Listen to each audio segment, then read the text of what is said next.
Folks, we are live. Welcome to Talking Crit. I am one of your hosts, Eric Tenkor, your bartender in the OSR. Today, playing the role of Jim Kitchen is Joe the Lawyer. Playing, go figure that one out. Playing the role of Bad Mike is Satan. And Bill Barsh, Pacesetter Games, would be playing the role of himself. Now, we're not saying that Jim might not show up tonight. He certainly might. He's doing Gen Con stuff. So right. Gary Con stuff. I mean Gary Con. Sorry. It's all Con. But there's been a lot going on today with Project Sigil. Joe's been on top of it. There's been a lot of people on top of this. Yeah. I woke up this morning to a PM box full of, have you seen this? And that was all the LinkedIn piece. But then I read the article, Eric, and that's when I'm like, oh, so this rumor from yesterday from Diversity and Dragons is real. It looks yes. like, yeah. And folks, you should know this channel. There's a lot of rumors that come past us. We don't generally talk about it unless we can confirm it because, some of them don't pass out or don't pan out, I should say. Mm-hmm. Well, this one is not a rumor. And WotC's big moneymaker, Shake Your Moneymaker, if you remember that song from way back in the day, literally shat the bed. And the article on Rascal that Joe sent me right before the show says that they're going to be winding this project down and just taking the remnants and sloshing it into D&D Beyond. So, Joe, what else did you... It's a disaster. So we'll set the stage too. I mean, what do we talk? What is Project Sigil? If anybody doesn't know. Oh, okay. Well, it's WotC's famous 3D VTT that they were initially hyping and then didn't hype and then released without any fanfare whatsoever about a month ago. So. Yeah, it started out a couple years ago, I guess, right? And, I think it started before they announced it, right? Probably for a year or so. It looks like they might have had 30 people at one time or so working on it. Now there's 3, or 35, now there's 3, something like that. Yeah. But, I mean, Eric, your Diversity and Dragons yesterday said a thing about, a bunch of layoffs, right? Which you sent us. And then you sent us the thing this morning about the guy on LinkedIn who said, hey, we did get laid off. 30 of us. There's only, 90% of the workforce got canned and, I'm looking for a job, by the way.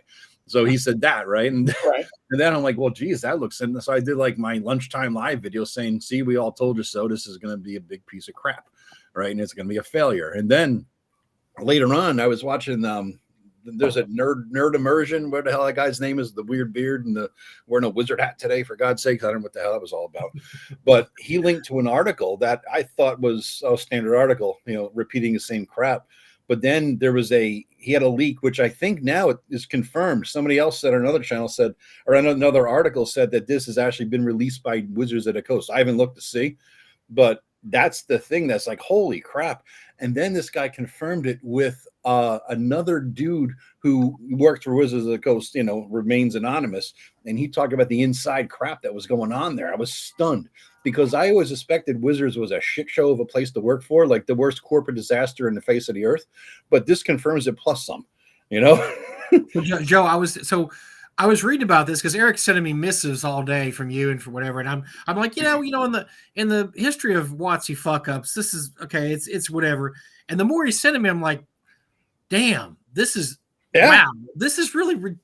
This is what, $40 million? Hello, I mean, what the hell? The 20 to 30 million. Two whole divisions doing the same damn thing, and they didn't know the other one was doing it. And it was. I'm like, oh, okay. Well, this takes the place. This is not just a minor blip fuck up. This is an absolute mess. Disaster. Yeah, it's horrible. Disaster. And apparently, Chris, I can't say his last name because every time I mention his motherfucker's name, I get demonetized because his CO blank S. No, I say Chris Cox all the time. It's another word that the Irish use that gets me demonetized. Yeah.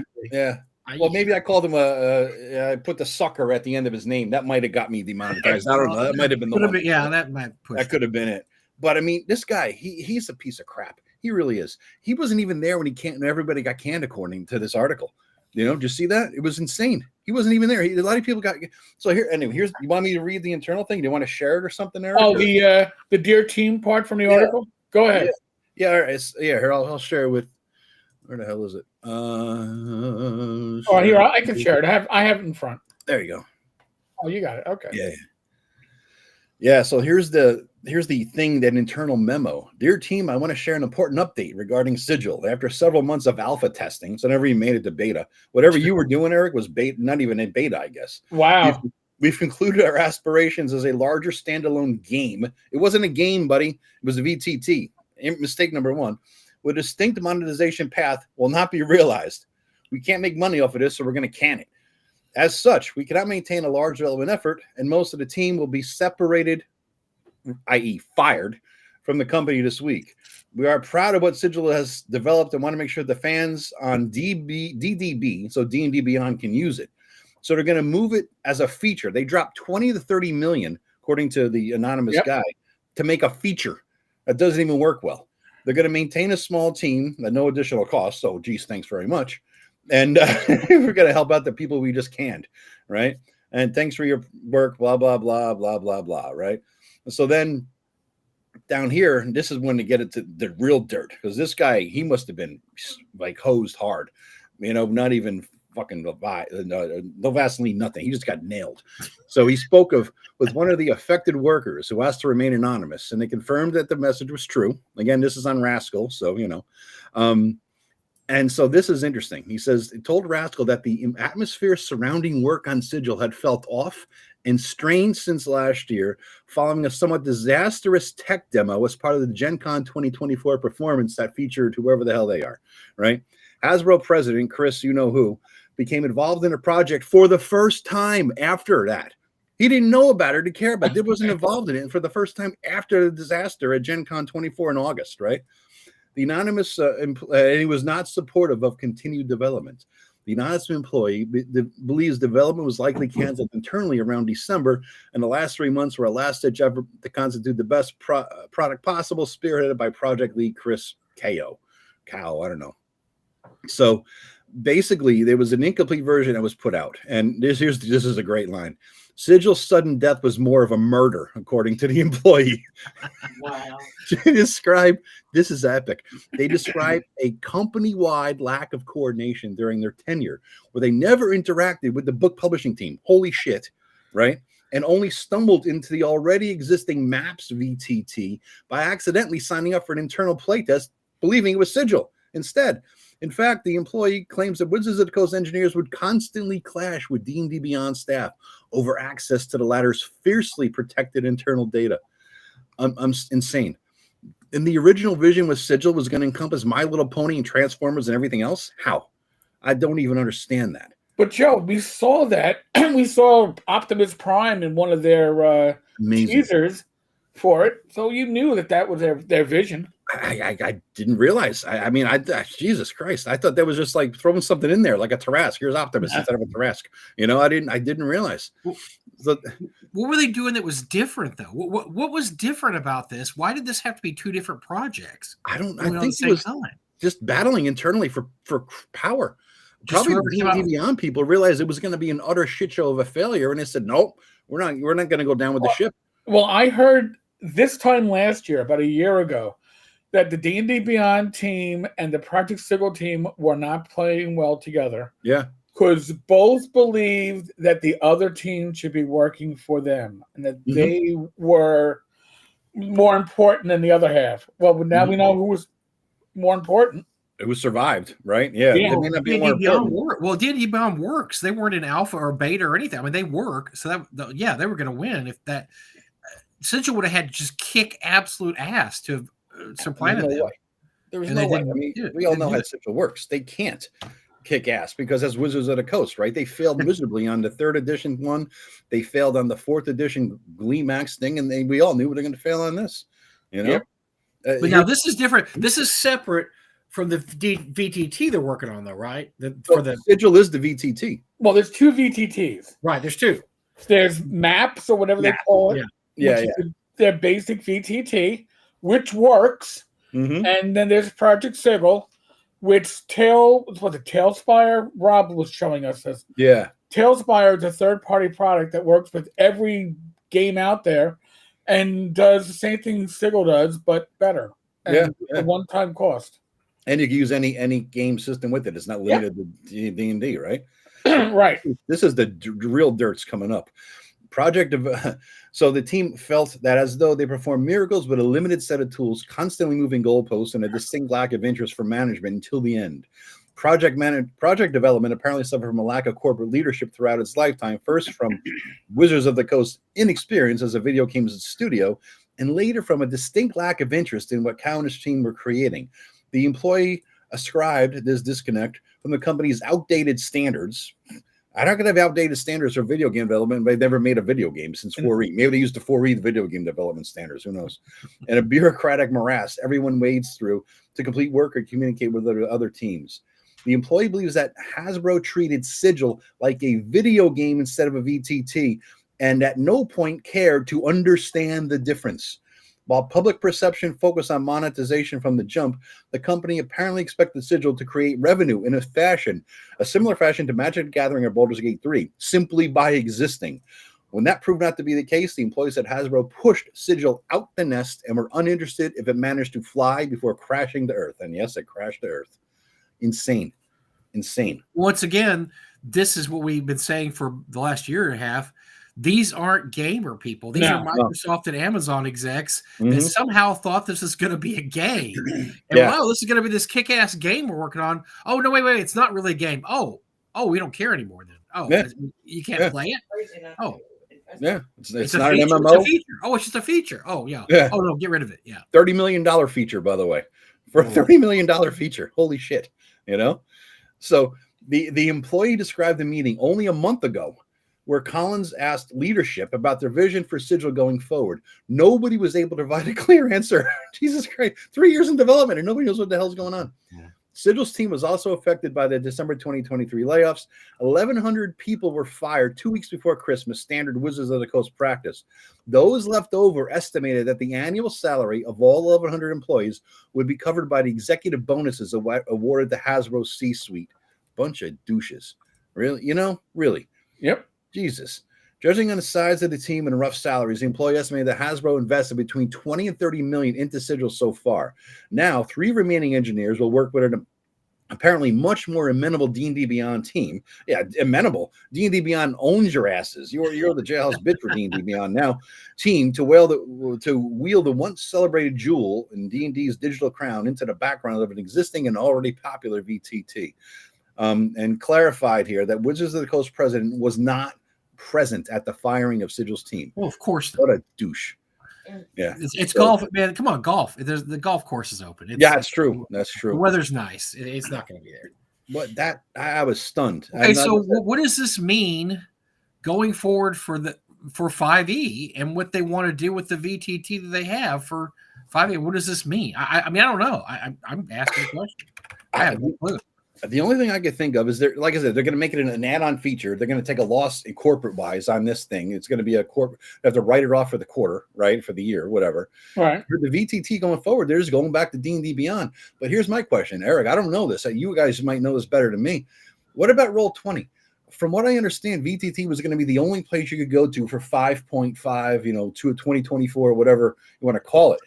Does Roll20 have access? Are they developing this thing? Well, here's the interesting thing. So that was the initial rumors. Like, as far as a year ago, we were hearing that 5.5 was going to be WotC specific. But then when 5.5 rolled out, Foundry, Fantasy Grounds, Roll20, all these major things got, kits or releases where you could buy the 5.5 material for their system. So I think WotC knew early on or late last year that this was going to shit the bed. Yeah. Yeah. So they lied? Wait, hold on. They lied to us? Come on. This just amounts to a change of direction. I mean, they started on a project. They didn't know where they really wanted to go with it because no one was talking to each other. And even when they weren't understanding what they were talking about. And then at some point, someone realized, hey, what do you mean this isn't going to just be a cash machine? And they said, done. And I mean, they've been, this has been in the works for how many years now? 2-3 years at least. Yeah. They've already written off this money. This money's been written off for the last 3 years. I mean, they've been burning, 5, 6, 7, 8, 9, maybe $10 million a year for 3 years. That money's already gone. So for them, look, nobody wants to hear corporate speak, but this is all this is. And they realize, look, this project's done, and they just cut bait and are moving on. That's the corporate world. It sucks sometimes, and this is one of the times for those people, your heart has to bleed for them. But also at the end of the day, that's what happens when you go to work for companies like that. I mean, they're only going to hold on to you as long as there's a value to what it is that you're producing. And when they decided probably late last year, because you got to remember they had the whole switch, right? Their CEO left, they brought a new one in. And the new one probably, look, if you time this out, the new one probably knew more about this than the old one, because it's a he, right? They hired a guy. And not that it means anything. I'm just saying because I don't remember his name. It's a variable thing anyway. It's kind of a fluid thing these days. Right, sure. But, that person took over the position, started looking over his domain, right? And said, oh, what's this project? Probably dug into it or had a couple of people dig into it. And nobody could really answer what the hell they were going to do with this, how it's going to make money, and what they're going to do. And that person said, done. And because I'm not going to get hung with this 2 years from now. Right. This is somebody else's child. Yeah, keep pumping money. It really just comes down to that. I mean, I'm not shocked by any of this. Whenever you get to peek behind the curtain, it's always dirty and ugly.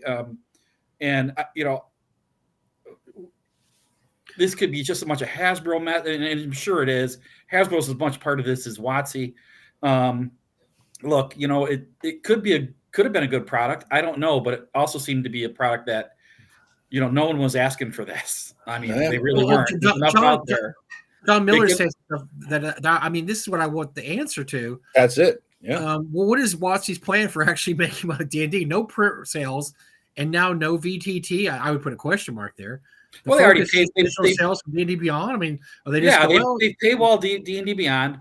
They're gonna, this 5 point. Look, I was talking to the smarter half of Pacesetter Games earlier today, and your son Ben. Ben already put his projection out there. 3 to 4 years from now, you are going to see D&D 6th edition.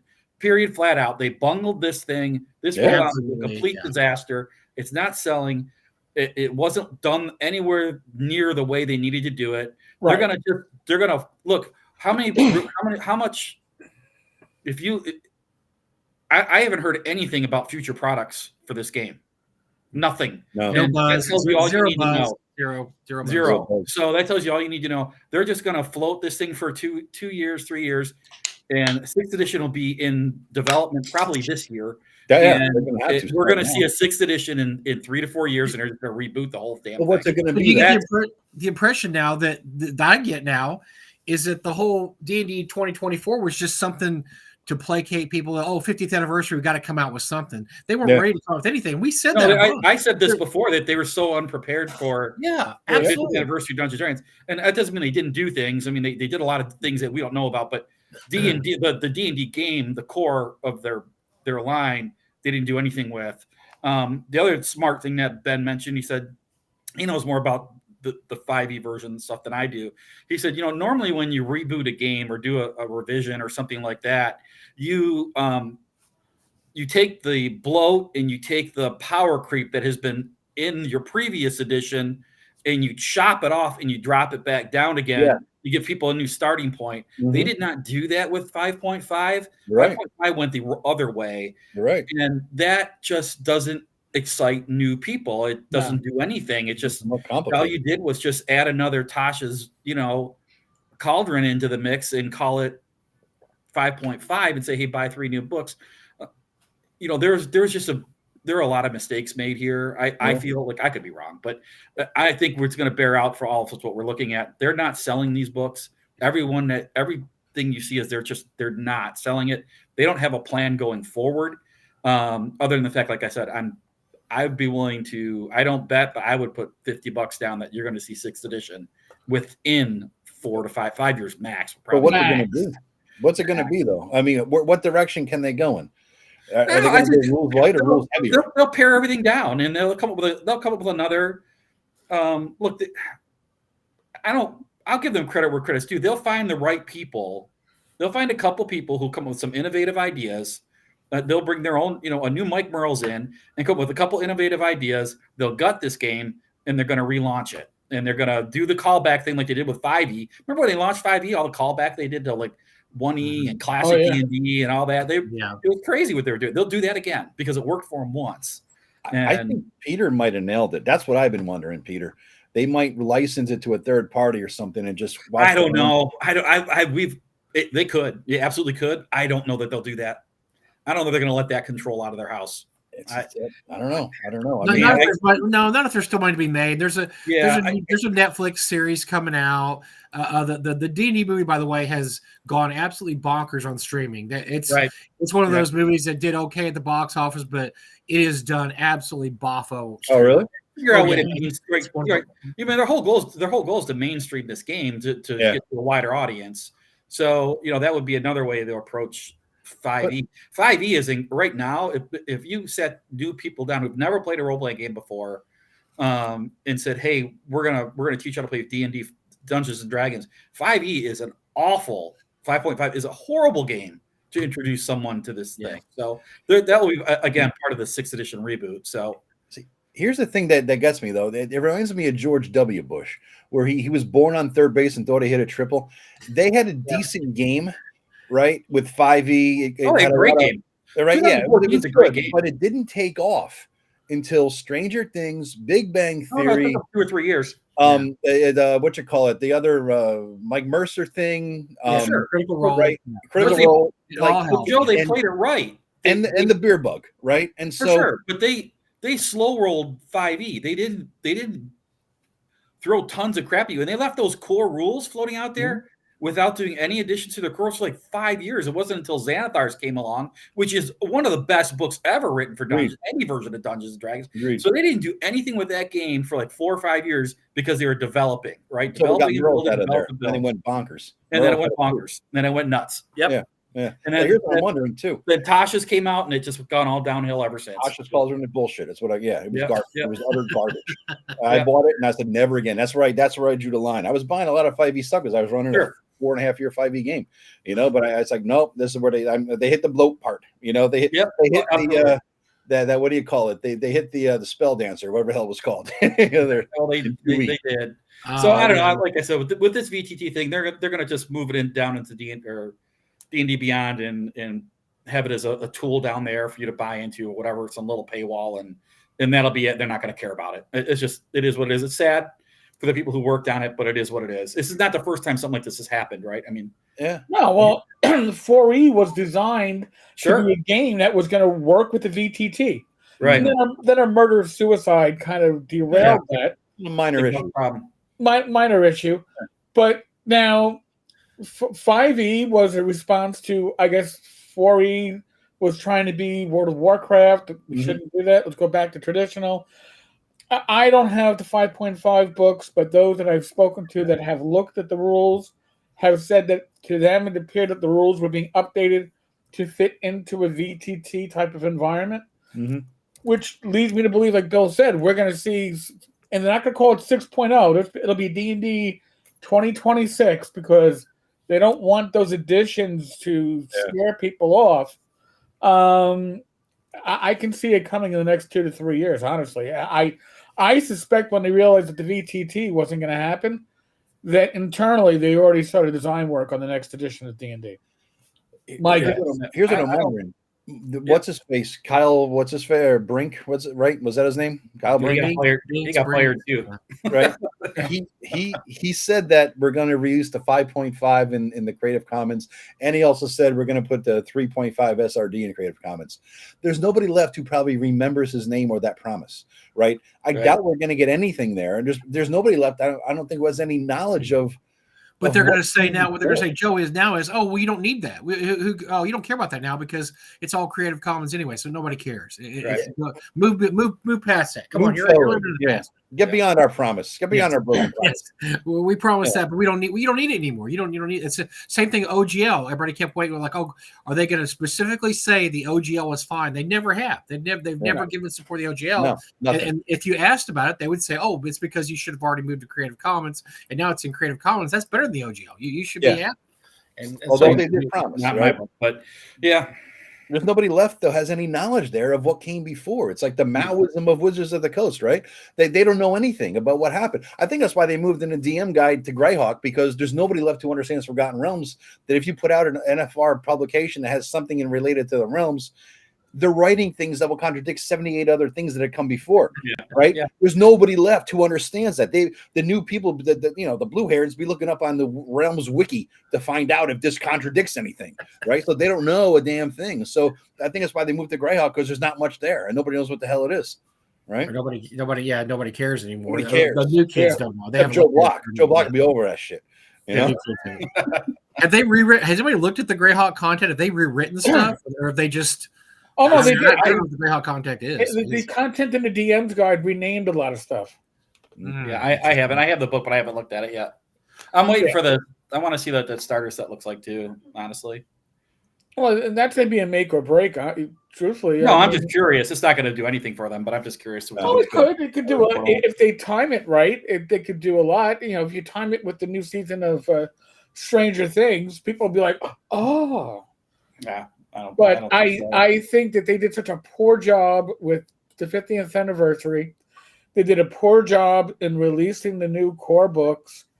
They did a poor job in explaining why you needed the new core books, because when you tell everybody it's completely compatible, then why do I need it? Well, here's the funny thing, Eric, because we had Kurt Gould on a couple months ago.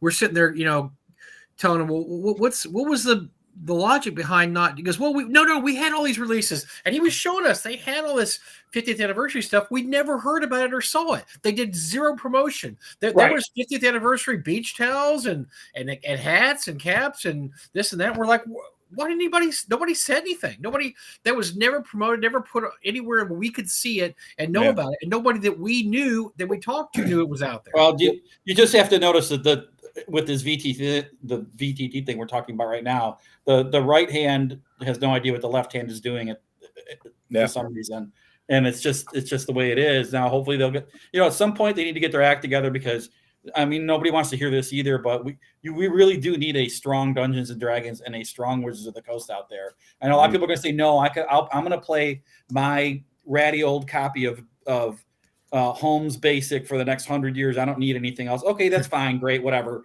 But the fact of the matter is the industry does need a strong Dungeons and Dragons, and unfortunately that means a strong WotC, who I don't particularly like either, like most of the rest of us. But at the end of the day, we do need that. And look, would we hope they sell it to somebody else who would do it right? Sure. That's not happening either anytime soon.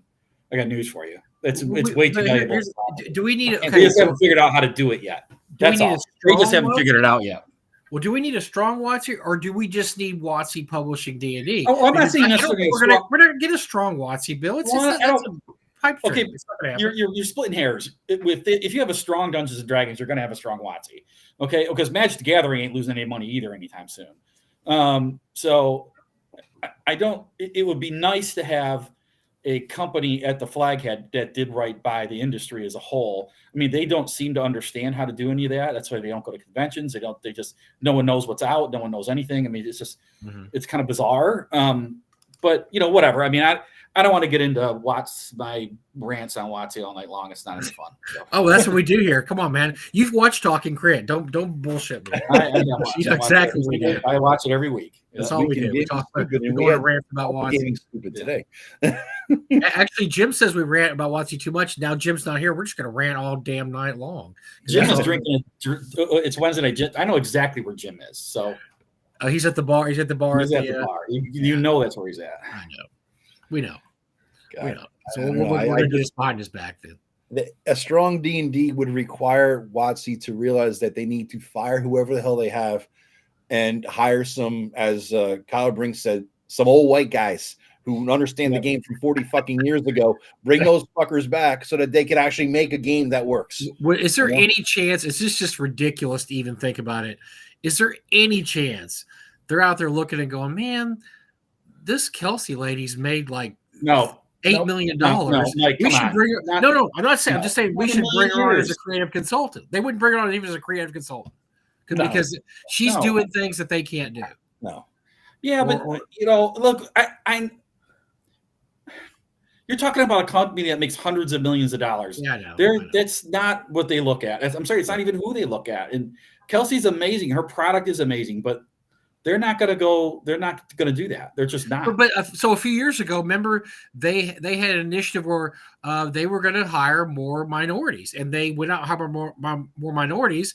And as we heard later on, they weren't doing anything. They just hired them and set them in seats and said, "Do this," and they didn't do a damn thing. And who was the guy that came out and tore them apart, Eric?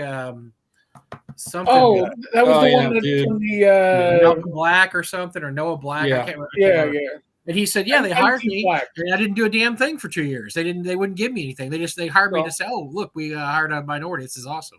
I mean, I can see him doing something. In a way, you're kind of almost on the right track, Mike, with the thought. What they need to do is what they did with when they first launched 5e, and that's hire some people to do books for them.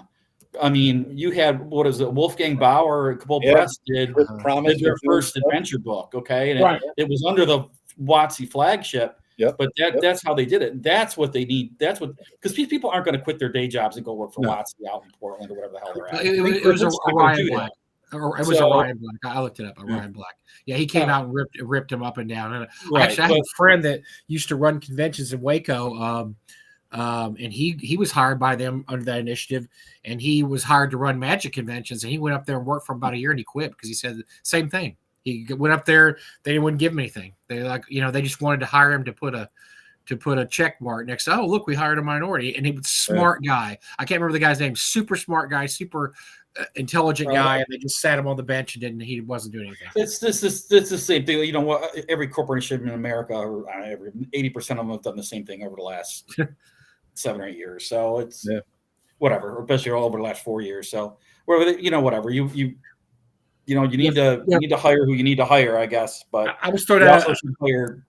But like I said, Mike, I think you're on the right path. I would like to see them, to do that approach. No, I don't want Kelsey to work for them, and ask him to do that for that. Ask him. I would love her not to ever work for him, and I don't think she would. I think she's got her own thing going. No, there's no way she would ever do that. No, there's not. She would take a pay cut working for them. Yeah. Plus, they would erase her name out of the book she consulted on. Right. So honestly, who wants to go work directly for WotC and get fired on December 15th? I know I don't. No. Well, it's like that's what goes on with DC and Marvel Comics nowadays. Nobody wants. Everybody used to. All they would do is want to work for Marvel and DC Comics. Now all they want to do is work in Hollywood. So they do one comic and then they quit and they run over to Hollywood and say, "Hey, I did Iron Man for a year. I want to start writing scripts." I mean, so it's the same thing now. Nobody really wants to work for WotC. They might work there for a year and then leave and do something else. But they look at the comic they wrote as a storyboard for the movie they want to direct. Exactly. And that's what some of those guys do. Mark Miller does that. I mean, Mark Miller does independent though at this point. And then that's what you do if you're smart. You don't work for Marvel DC because you know why? Marvel and DC owns your character. So you do a year on Wolverine, where you're using their established characters, or a year on Superman, and then you roll over to Black, to one of the third party titles. You write something that, like you said, it's a storyboard for a movie, and then boom, you're making. I mean, Mark Miller is a freaking millionaire now. I mean, Red and what else has he done? Oh my gosh, the Kingsman. I mean, all the stuff he's done. I mean, he's making tons of money. And he did his time at Marvel or DC for a little stint, but he realized really quick, I'm not going to make any money here. That as a matter of fact, if you work for Marvel DC now for years, you're a hack. If you don't quit after working 3 or 4 years, you're an absolute hack because there's so much more money to be made out there. And that's, I think that's the same for independent, guys like Gavin Norman or Kelsey, is that they're going to make so much money personally, more money doing their own thing than they would under the strictures of WotC, doing whatever WotC is. And by the way, WotC would never let them get farther up in the company anyway, because you said, it's a bunch of old white guys. And they don't want to mess that up, that dynamic up. I mean, look at Ethan Van Sciver. What he left, and a bunch of other people, left after, a bunch of, again, middle-aged old white guys, and they all do independent shit on Indiegogo and Kickstarter and whatnot. They're making good money living off of that. They don't need to go back to the other places. And that's a good example. Ethan Van Sciver. I mean, he's a loon. He's a nut, but he's a good artist. And I mean, he's not the best artist. He's not the worst, but he did his thing, and he made millions of dollars going out there going, "Hey, I'm just gonna do my own comic." I mean, he'll never go back to work for Marvel or DC. No, that'd be insane. And once in a while he gets a check from DC because of stuff that he wrote that they used in a movie or something like that. Oh yeah, they'll do like a trade paperback. I mean, I know Chuck. I'm a friend of Chuck Dixon's on Facebook, and he still gets residuals, from Punisher when they do a Punisher Batman trade paperback. But you know what Chuck Dixon's doing now? He's writing, and he wrote the new Jason Statham movie that Sly wrote the screenplay for, A Working Man. That's his Levon Cade series. That's the first book of his Levon Cade series. And I'm sure he cashed a sweet check for that, because people ask him, like, what's the movie about? He goes, I don't care. I gave it to Sly, and Sly wrote it. I mean, here's the idea. And I cashed a sweet check, and there you go. And so that's what you do if you're successful. You don't work within the strictures of the power structure. You get outside the power structure. You do whatever you do. Yep. I mean, look at Eric. I mean, Eric's making millions now, not working for the police department. I mean, he got out of the system, and he. Trust me, I am not making millions. Okay. Not my pension. I'm making thousands. Okay, but I do this for the love of community and enjoying, hanging out with these people and the comments in the live stream. If I was doing this for money, I'd be broke. I'd be living in a box. I mean, you're not doing this for money. Oh, my God. Somebody let Tom Tullis in the room. It wasn't me. Finally. Who's Star Blazer? Shut Mike STFU. Let someone else talk. Look, I'm making up for time because Jim never lets me talk, so I'm going to talk double this time. I'll give you more time, guys, because I just wanted to hang out for the bitching on. That's okay, Joe. Yeah, we want to the gym. No, we appreciate it, man. Yeah. So thanks for letting me in. I appreciate it, guys. Anybody? Joe, great talking to you again. You too, buddy. You too. And there's like 13 on my channel watching right now. Everybody jump to Eric's channel. All right. Whoever's watching online, jump to Eric's. All right, guys. So it's gonna be crazy. Yes, it's gonna be. Yeah. I will talk to you all later. I'm gonna interrupt everybody. I'm gonna talk all night long just to piss off Star Blazer. More my cat. I'm gonna pet my cat. Where's my cat? I'm not sure how that's any different from the other night. Doing it. Talk to you later, pussy all night long. Take it, Joe. You're good, Joe. Later, Joe.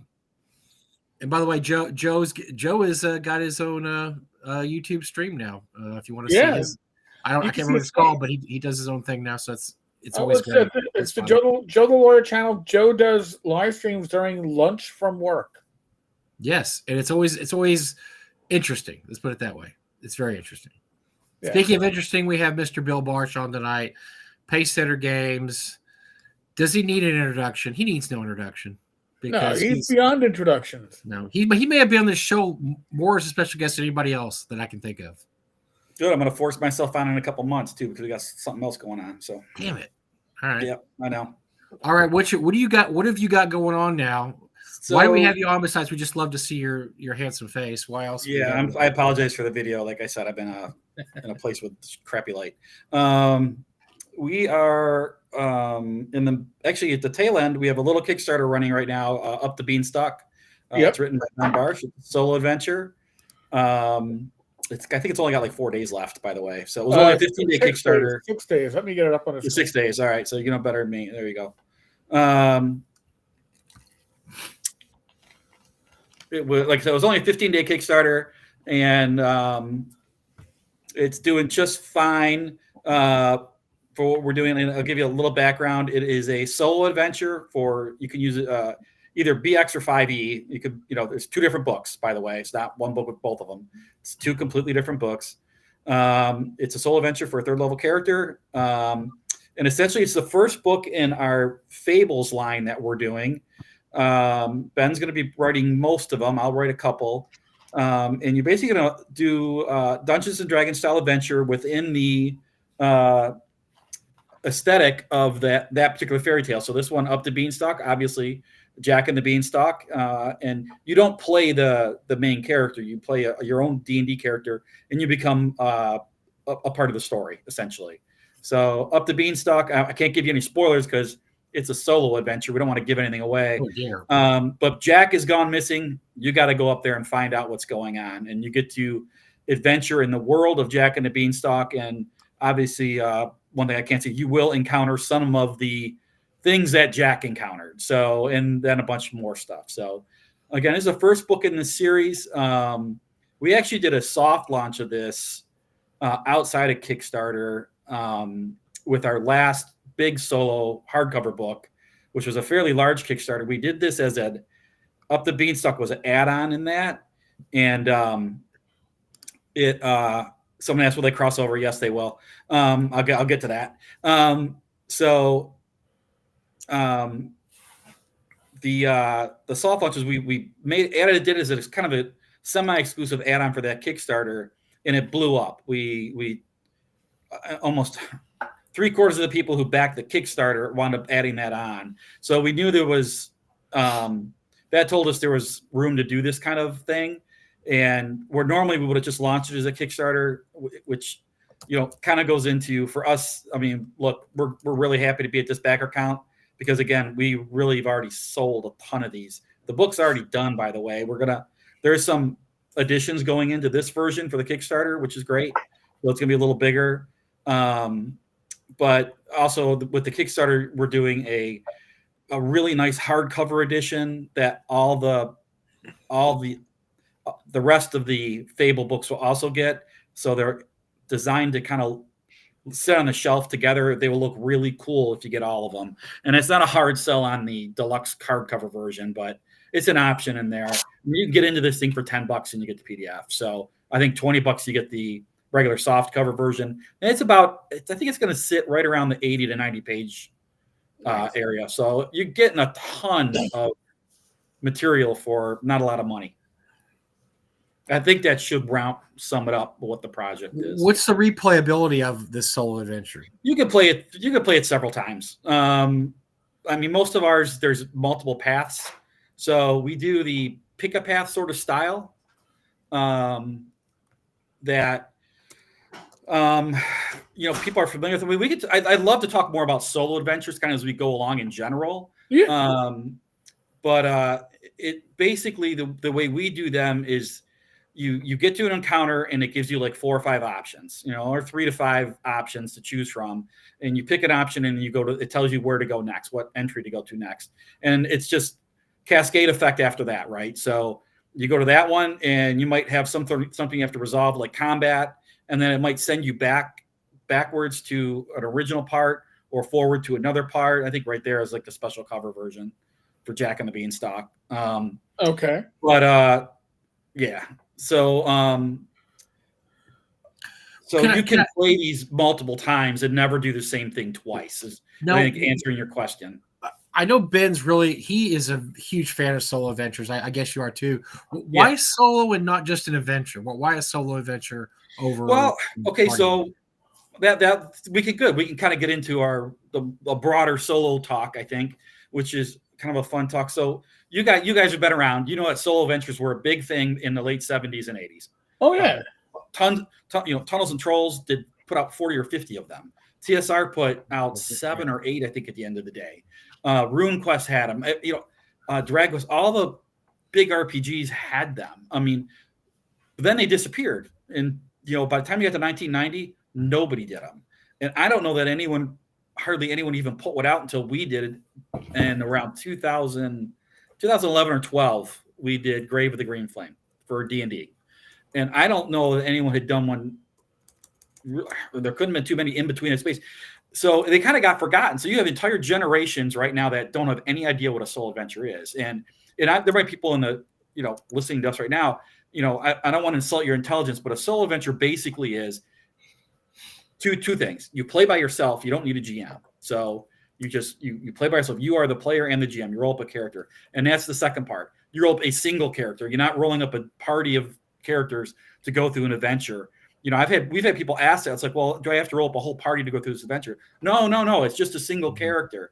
And where that was just something we all took for granted 30 years ago, talking about solo adventures, people don't know that today because they don't have that context, right?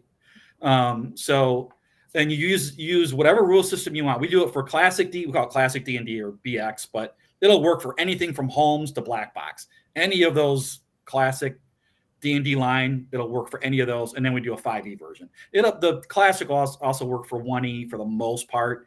With the 1e, you might have to tweak a couple monster stats, but we do very, very comprehensive, complete stat box in all of our products, including Solo Dungeons. So, Mike, you kind of asked, why do you do this? So we started doing these back in 2000, I think it was 11. They have been very popular for us. We've done quite a few since then. One of our most popular books ever is Into the Unknown. Also, Ben wrote that one, and that is a Classic D&D, or we did it for Swords and Wizardry, Classic D&D, and 5e. And we have probably sold that book has never made it to distribution, like a wide distribution channel. This is just through our website, conventions, and the original Kickstarter. We've probably sold close to 5,000 of those books. That's crazy. And we still sell them. We sell out. We bring 30 or 40 copies to every convention we go to of the Classic and the 5e version. The Swords and Wizardry we discontinued. And we sell out of those almost every single convention we take them to. We're like, okay, we're not going to sell it this time. We're bringing 50 of them. Boom, gone by Saturday. And we're like, what the hell happened again? So they are popular. Now, are they as popular as group play adventures? No, they're simply not. We're not going to do the number of Kickstarter like this. Again, this one's an anomaly because I hate to say this. We already had 500 or 600 people buy this thing as a backer, as an add-on to backer kit to the last Kickstarter we did. So we knew the numbers are going to be down on this one, but they'll go back up with the next one we do. So there's a community out there who likes these things. And again, I don't want to say we've led the way on it. We probably have. I mean, we've done some innovative things. You can map as you go with some of ours. All of them provide maps, by the way, so you never get lost, by the way. So if you lose your page, you've got the map right there. You know where you were. It indexes right back to that section of the adventure, so you'll never get lost. We've got like this thing we call the solo system in there, which is just add-on rules to whatever game system you're using for solo play. So that just kind of talks about, here's how you rest. Here's how you are going to sell off your extra junk. If you die, this is how it's handled. We have a new mechanic in it for solo adventure play called adventure points. So the character gets so many adventure points kind of based on level. And they're not a recoverable thing. Once you use it, it's gone. But basically it's a mulligan. So it's just it's a mechanical way of dealing with, oh shit, this creature just hit me and did max damage and I died. I just started. Well, use your adventure point. The monster missed, and cross off your adventure point and just redo the encounter or whatever. So TXG, the link is on the bottom of the screen. I got a shortened link on the bottom. Tavern.game/beans. Yeah. We'll take you right there. Perfect. Thank you, Eric, for doing that. So I think that's why, Mike. I mean, look, do we sell it our broad-based group play adventures? Yes, we sell way more of those than we sell solo stuff. But I think we have a really good community there. And people enjoy playing. I think if we can get more people to try it, they'll like it, because I think they don't really understand. A lot of people don't understand how it works, right? And plus, look, you got forever GMs that never get to play. Well, here you go. Right. Here's a way to play, right? You got people whose group only get together once a month now. Well, you know what? Here's something to do in the meantime if you like. Mm-hmm. And there is something tactile about sitting down with an actual book and playing D&D and rolling dice, right? You don't, with ours also, as long as you know how to play the general system you're playing in, you don't need all the rule books. So if you're a player and you don't have a DM's guide and a monster manual or whatever that version of the game has for that, we include everything in these books. You don't need it. The monsters are fully statted, detailed. Magic items are explained. Everything's in there. Probably should have a player's guide because you're going to level up as you go. But you don't have to have all the rule books necessarily. I know a lot of people do, but not everyone does. So, that can be a hurdle to people looking at solo adventures, but, don't let it be. And we've got more news on that coming down the road. We're doing we've got Dungeon X coming, which is basically our Dungeons and Dragons line. That would be the equivalent to, if you put out a basic version of classic D&D line for 5e, that's what it's going to be, and that's coming out. That's getting worked on right now. We've been playtesting it for like 2 years, but we're going to have a free version of that, by the way, for people too. So they can always use that for any of our solo adventures. I was going to say, I went every year. My wife and I go a month down to South Texas, and it's a working vacation. But I bring stuff to do. My wife doesn't play D&D. I can't play D&D with my group. The last couple of years, I brought a solo Call Cthulhu adventure because they make some pretty good adventures. They do. They're called Alone Against, and there's like 5. Alone Against whatever. Yeah. Yeah, and then I also brought the classic Lathan's Gold. Remember that one? I think we just covered that on This Old Dungeon last month. Oh my gosh, I love that. That thing is great. You could have a whole campaign because you keep adventuring and you keep gathering gold and keep doing things. And so I was able to amuse myself and not have to, bother my wife, because my wife's not playing D&D with me. So I guarantee you're going to have fun doing this. I mean, it's just a different way of playing D&D in a way, but you're playing Dungeons and Dragons. I mean, you roll a dice, you're killing monsters, and you get to experience fun things. And it's the way we set them up is so spoiler free. I mean, you never know what's coming when you turn that page or when it tells you to go to the next thing.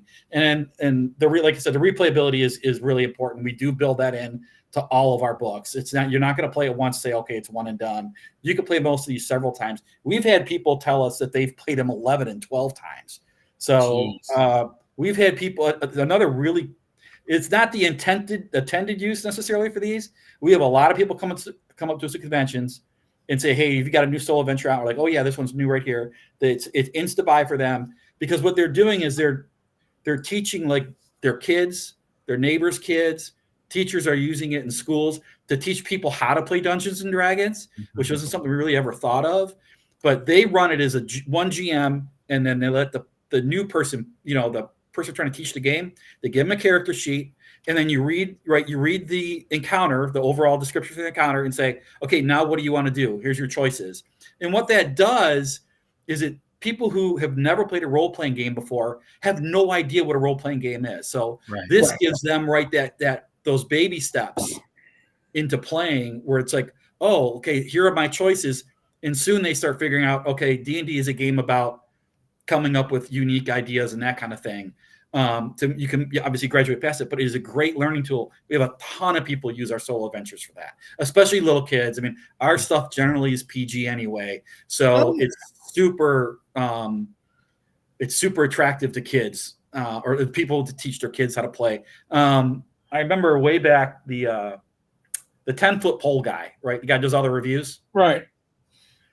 This was, I don't know if it still is, whatever. It was listed as top 10 module of all time for years. And I remember he messaged me and said he has played his kids through this thing like 38 times or something. Which is hilarious, because the guy is it's like he's tough. He's tough. Being an absolute ogre he will hammer. He is very famously hammers everything Jeff. He has personal biases. I know he does. That come into play. And we all do. And by the way, just want to. I use Tunnels and Trolls, a solo adventure, to introduce rates to RPGs when we were dating. There you go. And I treated it from the DM's point of view of read the encounter or read the section, and what do you do? All right. Oh, all right. Well, there's a fight. And Tunnels and Trolls, because it was all just 6-sided dice. But yeah, that's a great way to introduce new players. It's low stress. It really is. And like I said, we do, all of ours have got either a classic D&D version or a 5e. So whatever rule system you're going to play, like if you want to teach someone how to play 5e, it is a great tool to teach someone to play 5e. Again, especially if they've never played a role-playing game before, because role-playing games can be intimidating, right? I mean, imagine being the new person at the table. You've never played a role-playing game before, and everyone knows what to do, and you have no idea what's even really going on. And these solo dungeons teach you, like, hey, this is, you've got this character sheet from me. Typically start at really low level. We've got a ton of low level solo adventures. So, there's a low entry level barrier there to teaching people to play. Right. But that's also where a lot of the fun is at in the game. I mean, Mike Morales just did an interview, and they said WotC did a survey, and 98% of people who play Dungeons and Dragons never play past 7th level. That includes 5e. They just don't. They just don't. I have always known that it's been something like that, but to hear Mike say they did this survey and it's like the vast majority of people stop at 7th level and restart because there's more fun at 1st to 5th level. I absolutely believe that. I absolutely believe that. 100%. I also think that has to do with the fact of sustainability of campaigns in the world today. 30 years ago, 40 years ago, Bill, we didn't have anything else going on. We didn't have Netflix. We didn't have cable TV. We didn't have streaming movies. We had nothing to do except playing the same D&D campaign over and over and over again. Nowadays, people that are playing, they have so many other drains on their time that it's hard to maintain a campaign to get to 7th, 8th, 9th, 10th level. Even if you're playing. Let's say you're playing once a week, which to me is insane. I can't even see that from. I don't know. We have Edwin Nagy is on our This Old Dungeon podcast, and that guy's in like 3 or 4 games a week. That's insane. We play once a month, and it's a scheduling nightmare to do once a month. It really is. So yeah. I think a lot of people give up by then because they're played for a while, and then the group breaks up, or they all, or somebody gets married, or they go do something, or we don't have COVID anymore, and they all leave, and they all go back to their jobs. Yeah, and so I absolutely think that's true. I subscribe to that totally. I think it's absolutely true. And we've done again. It's Up to Beanstalk is different. Up to Beanstalk again. It's part of our Fable series. And by the way, I think someone asked earlier, are they going to be linked? They are going to be. Yes, we actually are going to have a campaign universe that they're all going to fit in with a big poster map. It'll probably be in the next Kickstarter with the next 2 books. Where you can actually link them together and do like a mini campaign through them all. And the next ones we have lined up are, let's see if I can remember them all. We have Little Red Riding Hood. We have, I believe, Peter Pan. I know Rapunzel's coming, but I think that one's farther off. We are doing Winnie the Pooh.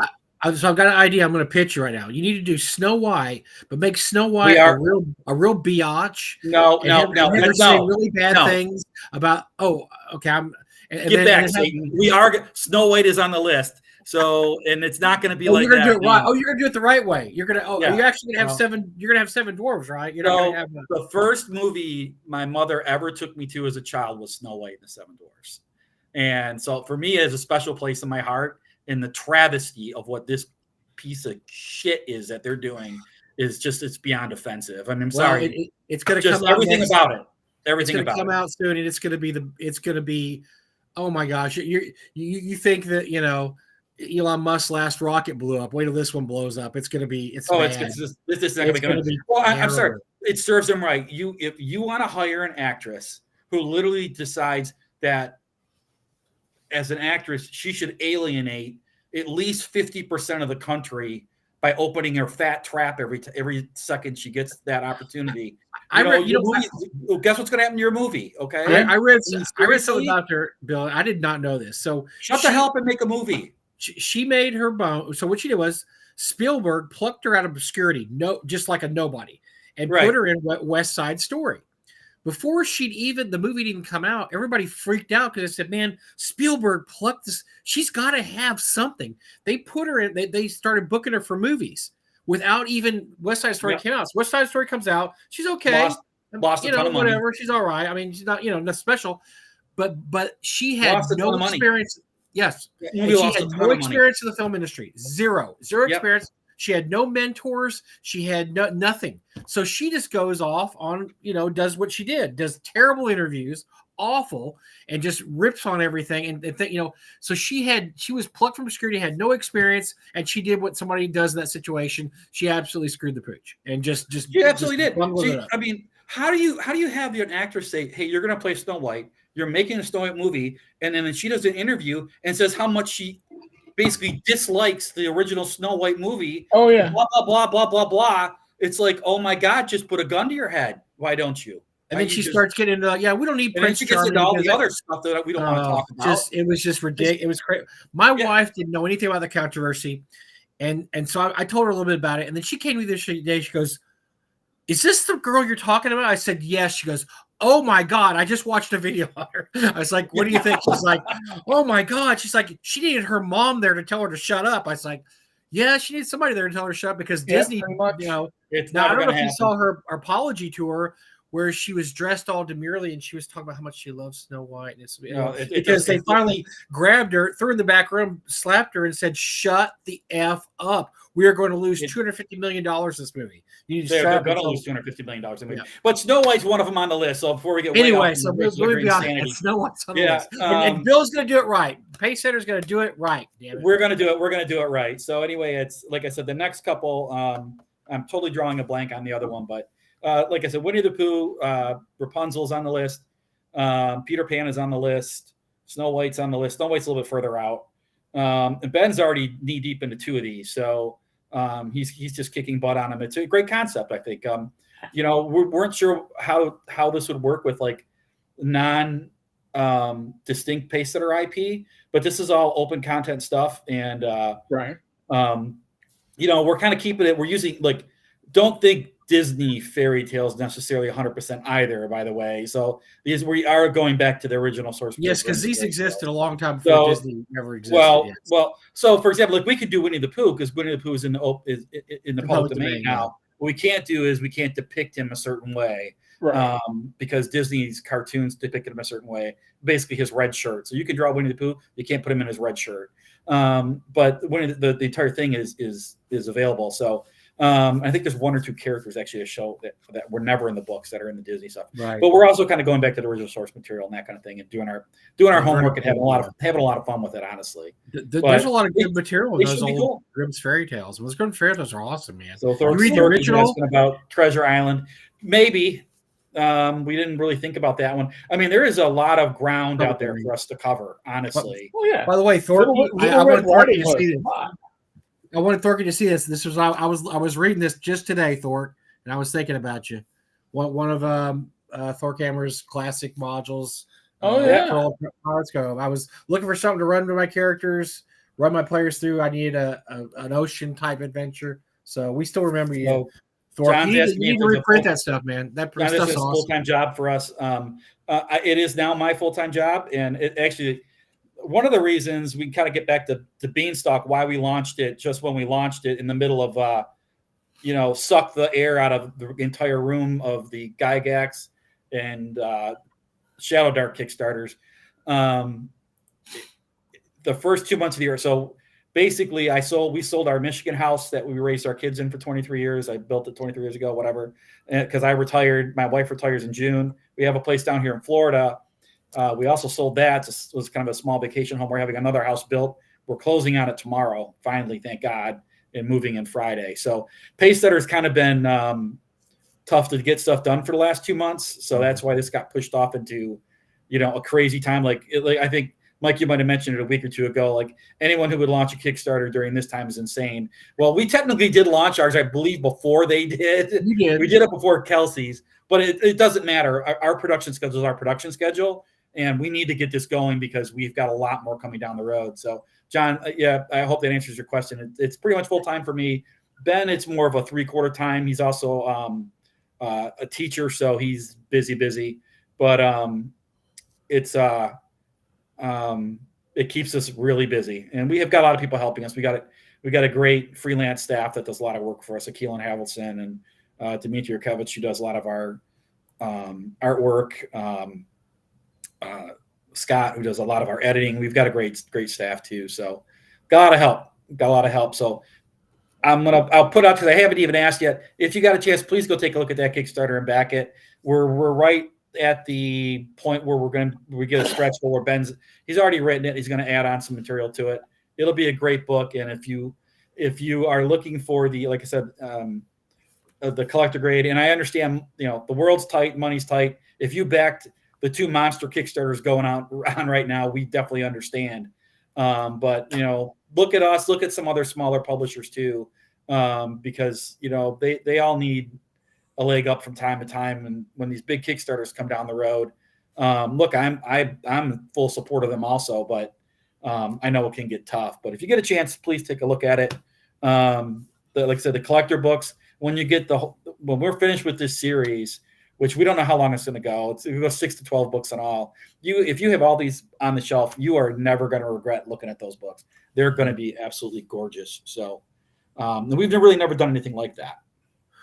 Well, I think it's interesting, Bill, because you and Eric are my age, and we go back. Do you remember how big the Endless Quest books and Choose Your Adventure were in the 80s? Yes. They hit, and they blew up. And you had the Merp ones, you had the Narnia ones, you had the original Endless Quest, you had the Steve Jackson Fighting Fantasy. Yeah, Fighting Fantasy. There was a Tolkien line. Yes. There's all kinds of them. There was even one called Choose Your whatever, and they were huge. Yeah. And then they rolled for about 10 years, maybe a little longer, and then they just kind of died, and they were gone for, I don't know, a decade. Well, I can explain that, honestly. And the same thing, okay. Kind of kicks back to the soul adventure stuff. Well, Steve Jackson's got one running right now, by the way, so I'll pimp Steve Jackson. Nobody needs to, but they've got one with 4 books, and I think Rose Estes wrote 1 or 2 of them. They're trying to make a comeback, and that's kind of what spurred on this Fable series, because we've been actually talking about doing pick a path book line novel format, and we still may do it at some point, but it's off table it's on a back burner now. But the reason that people don't do them is the same reason a lot of people don't do solo modules. You'll see companies out there do one and they never do another one, and the reason is time and money. Okay, they require a tremendous amount of time because you're still writing a D&D adventure just like you would be doing for group play, right? So everything that goes into you developing an adventure for group play, you're doing for a solo adventure. It's all still there. All those bones are all in there too. Where it changes it now is now you've got a formatting situation with a solo adventure where you got to break every single little section out, right? Yeah. And create those trees and those branches that are going every which way from Sunday. You're going to invest about 3 times the amount of time to do that than you do in a regular standalone group play adventure.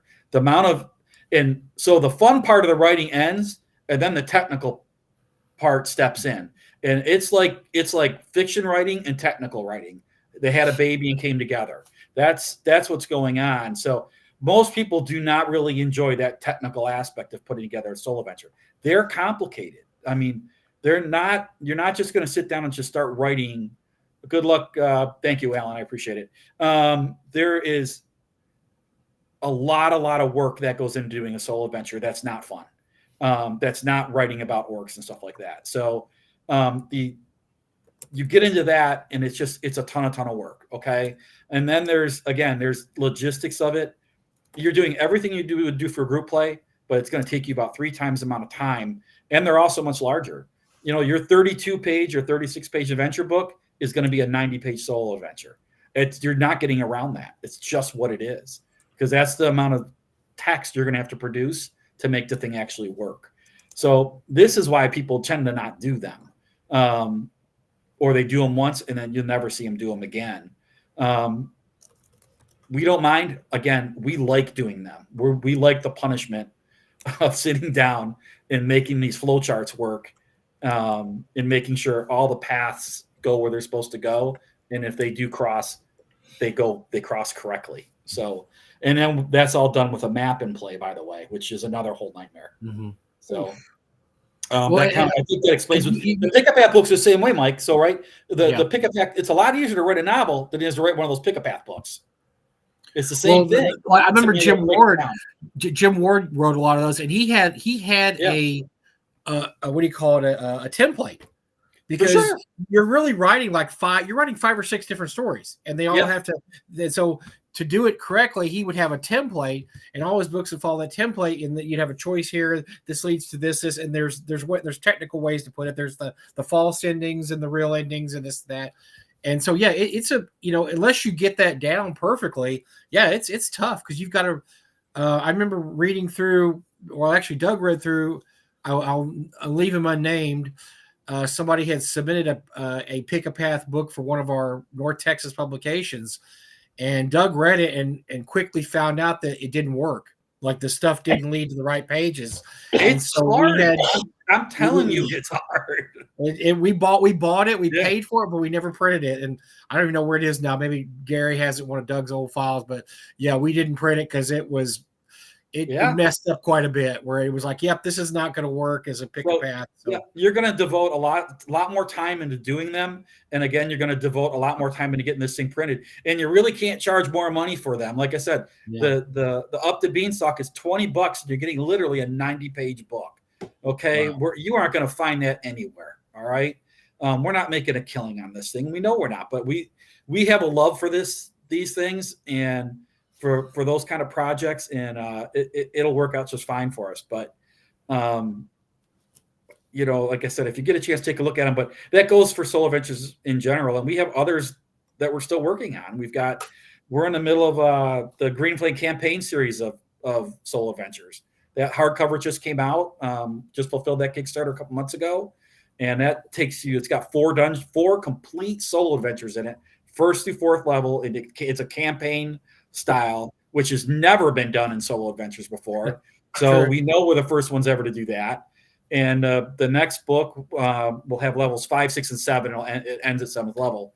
Lone Wolf did that, but Lone Wolf I think you would call a game book, not a solo adventure. For sure. Yeah, it's a little different. It's a little different. Yeah. You're actually playing a game in the book. Especially for D&D. Like, you know, just want to get to Dungeons and Dragons. I mean, it's hard to find. You know, there's campaign books are kind of how people do things now. It's never been done for solo adventures, and we you know, again, it was just something that we work so much on this stuff that we just thought that was a great way to go and try to innovate with it. But again, it's a ton of work. It's a ton of work. But again, you can play these things over and over and over again, and not do the same thing twice. Use different characters, you know, that changes the whole thing up. Right. You take a magic user through it, then take a fighter through. It's a totally different experience. I wanted to ask you, just to talk about something I think is really interesting is that, I mean, I've known you a long, long time, but it's really cool that you know, you have a son, Ben, who is really interested in your business and is able to kind of add in and continue stuff, because let's face it, you're getting old and stale. I mean, come on. I mean, let's face it. Yeah. And so, no, I mean, but you know how much I like Ben. I love Ben. And I just think that's so cool that he is following the path that you are, but he's also able to invigorate and like innovate your business, because he's in there with these ideas that, you know, let's face it, you get to be your age, you're ready to settle down because you're pretty much used up and you're done. And so it's great that Ben, not even close. No, that's so cool. But unfortunately for everyone in the industry, I'm retired now, and now I'm full-time pace setter. You have no idea what's coming. Oh, I know. So and there's I a lot. think that's great for you, because you've been too distracted the last decade, Bill. You need to get down to gaming. Oh my God. That's where you need to get into. For sure. But no, I appreciate that. And Ben appreciates that. He's actually on his way down to Florida as we speak. But he brings a lot to everything. I mean, this, like I said, this whole Fable solo adventure idea is a great idea. Will we do a pick a path novels set sometime? I'm sure we will at some point. Dungeon X, we've been talking about this for a couple of years, and I kind of wanted to go into a kind of a classic D&D retro clone of taking all the classic versions, kind of compiling them, putting a modern version out. And he's like, you know what? Let's level this up. Let's go up a few levels. Let's take 5e, interject the best things that are in 5e, put it in this system, and create a contemporary game that is got modern mechanics that work better. Ascending armor class. Sorry, guys, it's the best thing out there. Difficulty checks instead of saving throws makes just way more intuitive sense. Yes, it works better. The advantage and disadvantage is just great concepts. They work great. The way we do them works great. 5e does, again, in 2014 5e, advantage and disadvantage was awesome, and then it got bloated out of control later on, right? Yeah. So, but we're also, it's also going to be kind of defined by things we're not doing. We're not doing long rest, short rest, crazy stuff. There's no feats in this game. There's no skills in this game. Character classes are going to have some innate powers, and they gain more as they kind of level up. But we decided to go that route, or Ben, talked me into saying, hey, this is what we really need to do. And that has come along. It's just I think it's a fantastic game. But that's going to be our flagship later this year. It's going to be, it's coming. In fact, we're going to have more playtest opportunities for people, and that kind of thing. And pretty much everything we have coming out going forward, even some of the stuff that we've put out in the last few months, is set for that. The cool thing about that system is everything we put out for that. If you're playing, say, BXD&D or OSE, you can still use any Dungeon X product that comes out. You can use it almost seamlessly with it. So what's going on with Gamma X?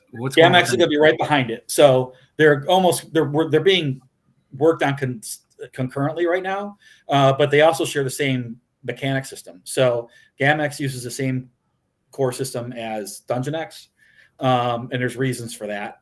In fact, there's that Ben right now. Yeah, there he is. Grimlon K. Oh, that's Ben. Hey, Ben. There he is. He popped on.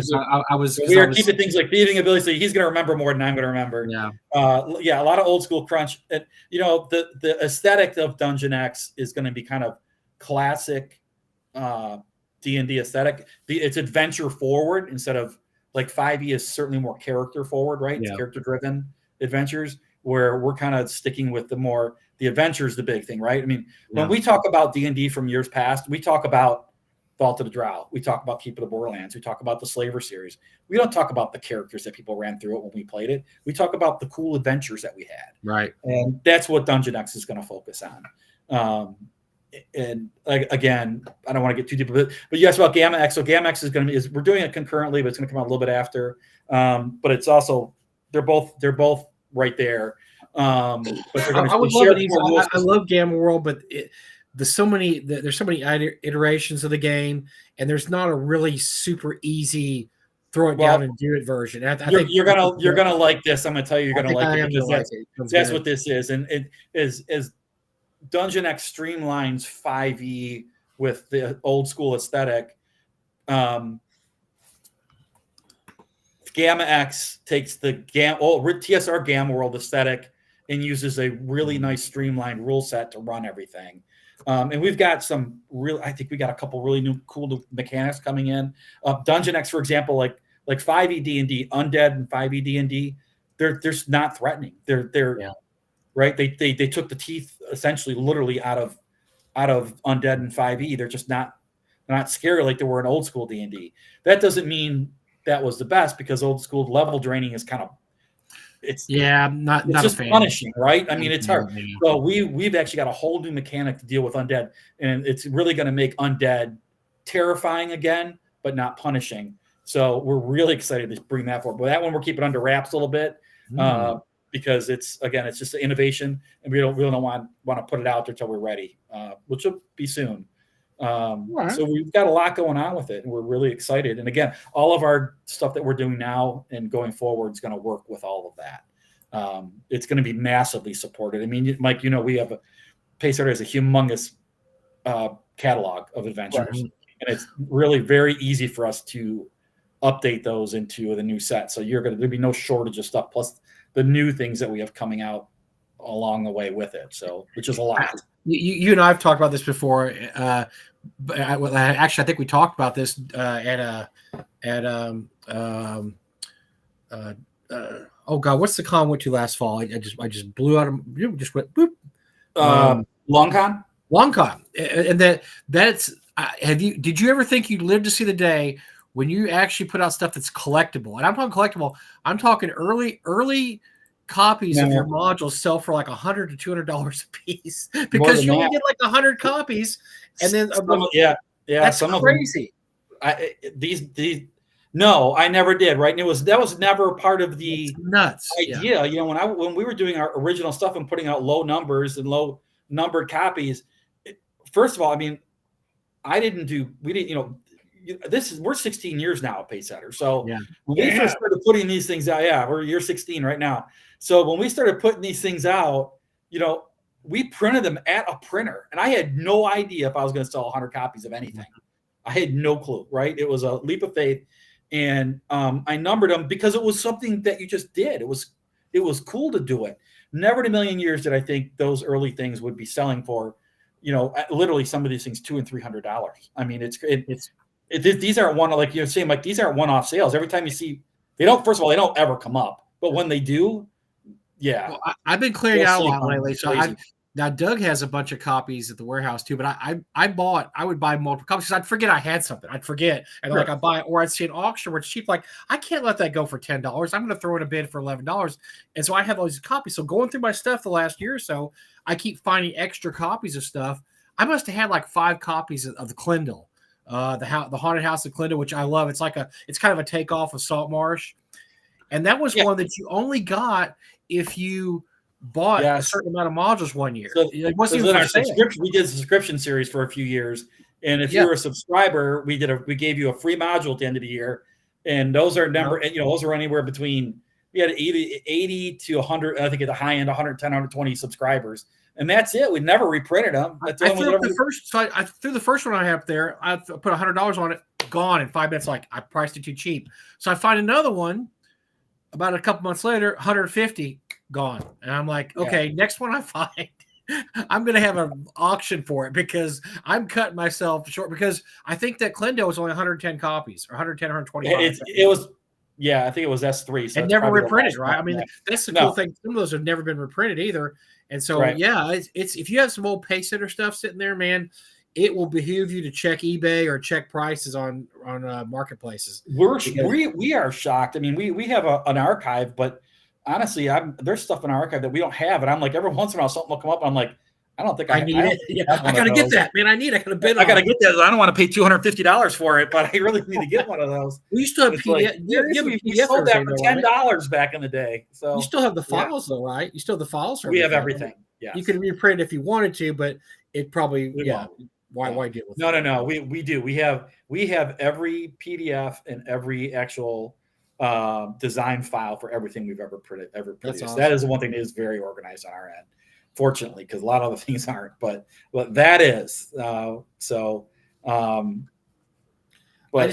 cool. I just think it's wild because I knew you online for a long time, and I first met you at Gen Con, and then you came to the first North Texas in 2009. But I remember we're going to start doing these modules, and the Thing in the Valley was the first one, which is awesome. It's still one of my favorites. And you bought them, and you probably didn't even sell out right away. You're probably sitting there selling them, and now those things are crazy. I have a first print Thing in the Valley that I stuck on eBay. I stuck like $300 on it, and I've had several inquiries.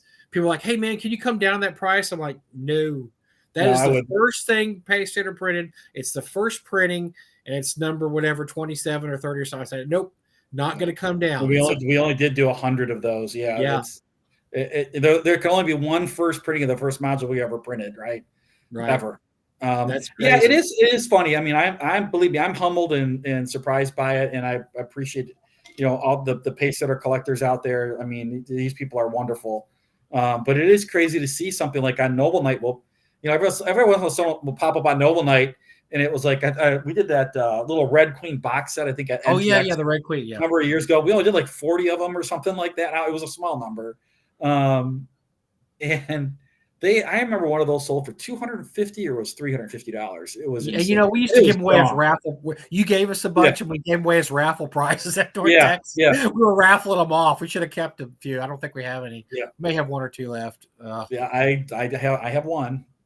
I wish I had more, but I only have one. I just think that's cool because now you've got this backstock. You've got enormous backstock stuff. And like you said, you have Pacesetter collectors now. I talk to them all the time. You do. I mean, I'll talk to people like, hey, do you have I'm looking for this, and this. I'm like, dude, I don't have those. Or like, oh, I might have a copy. Yeah, it's hardly a week goes by where I don't get an email or a private message of someone, hey, they're like, hey, do you have an Excel file or something of everything you guys have ever produced? And I'm like, yep, we do. Well, so I'll send it to you right now, and boom, off it goes. But we have, I think right now, the last time I updated it was last year sometime. And I know we're somewhere in the neighborhood of, it was 112 or 114 unique products. Wow. And by unique, I mean not first, second, we got first, second, third, fourth, fifth printing. No, that's one product. So over the 16 years, that's how many we have. And that includes 3 box sets that have got 5, 6, 7, 8 books in them. So there's a lot of stuff out there. So yeah, it surprises me looking back on it how much there's out there sometimes. That's a good idea. I think I always think companies that do that. I know Frog Guy did that, which I think has helped us a lot over the years, because when you do that, you can be part of Humble Bundles. You can be, you can do things with your back stock. You can reprint it, like you've updated a lot of stuff to 5e. Yes. It's good to have this back, the back I said back stock, I meant back catalog. It's good to have a back catalog because it really helps you out a lot. You don't have to keep coming out with new material. You could take the old material, repackage it, rewrite it. I mean, there's all kinds of things you can do. For sure. Now, that helps you out a lot. And that is absolutely part of our program, but there are also things that are just never ever going to see the light of day again, honestly, because every once in a while we come across something that's like, nope, that just really wasn't. That was rough. That was a rough one. Yeah. Or you look at it like the amount of work it would take me to bring this up to the standards that we're at. You'd be rewriting the whole entire module. You just rewrite it. There's no way it's happening. Yeah. That module is going to live in its own little. Got 200 copies printed in 2 separate printings, and that's all it's ever going to be, and it'll be a collectible. So, well, you said 16 years. Have you thought about doing a 20th anniversary type thing, like maybe reprint Thing in the Valley, like a really kick-ass version of that? I mean, we did a 15th anniversary print of Thing in the Valley. I have that, in hardcover actually, which was really fun. But yes, we will have some pretty big plans for our 20th anniversary. If nothing else, because we're going to enjoy it. So we're going to we're going to have a really big year. So, I mean, we've got a lot of, like I said, we just have a lot of things in the pipeline still. I mean, we've still got all the Wee Warrior stuff. I mean, we still got this massive product line of like Vampire Queen, Dwarven Glory. Gosh. Yeah. And you did the thing. You didn't just reprint them. Setting. You updated some of them too, which is cool. You did some. We're never gonna reprint them as the original versions ever again. So Pracy Media actually also has the rights to do that, and we're not gonna. We've talked to them, and we're gonna let them have that world. So, but we're doing the like a 5e version. Potentially, it might just come out in 4 years, or whatever the current version of D&D that we're doing. And because it will be the 5th, not even 5 years, so 3 years. In 3 years, the 50th anniversary of the first D&D module ever produced in the history of Dungeons and Dragons will celebrate its 50th anniversary, and that's Palace of the Vampire Queen. I can guarantee you that Pacesetter Games is doing something for that. Well, we are not going to mess that up. Of all of people who don't know who Doug Ray was and his effect on the hobby, not just North Texas, which Doug and I started together, a lot of other stuff. But one of the things that he probably should go down in the history books for that nobody's going to give him credit for was he was the guy that called up Peter Karastan, who nobody had talked to or heard of in decades, and said, "Hey, you're the guy that did, the Wee Warrior stuff. You did Misty Isles and Dwarven, the Dwarven, the Palace of Vampire Queen, all this stuff. Well, what have you been doing with it? Nothing. Can I reprint them all? Can I reprint them? Sure. How much money you want for them? I don't care. Just reprint them. I just want. He was a professor. He's a professor at college. Didn't care. Just like, hey, if you think it's cool, go ahead and do it. So Doug made plans. He reprinted those. We printed 100 copies of digest version of House Vampire Queen, the first affordable version, Bill, in like 40 years, because those things were $1,000. $1,000, $700,000 if you wanted a copy. Affordable version, $20, and people were like, "Oh my gosh, I can finally own Palace of Vampire Queen." And he talked to Peter, and Peter's a cool guy. We had him at a couple of conventions, and you met Peter, and you've done work with him too. But I think without that impetus, if Doug hadn't have done that, I don't know where we'd be on stuff like that, because now you have a whole generation of people that have actually heard of the Wee Warrior stuff, that have heard of Palace of Vampire Queen, that have heard of Dwarven Glory, that have heard of Misty Isles. And I just don't know if that would have happened if Doug hadn't called him up and got the permission to reprint that. I mean, somebody else. No, it was a fascinating time. No, it probably never would have happened. It would have just disappeared into obscurity forever.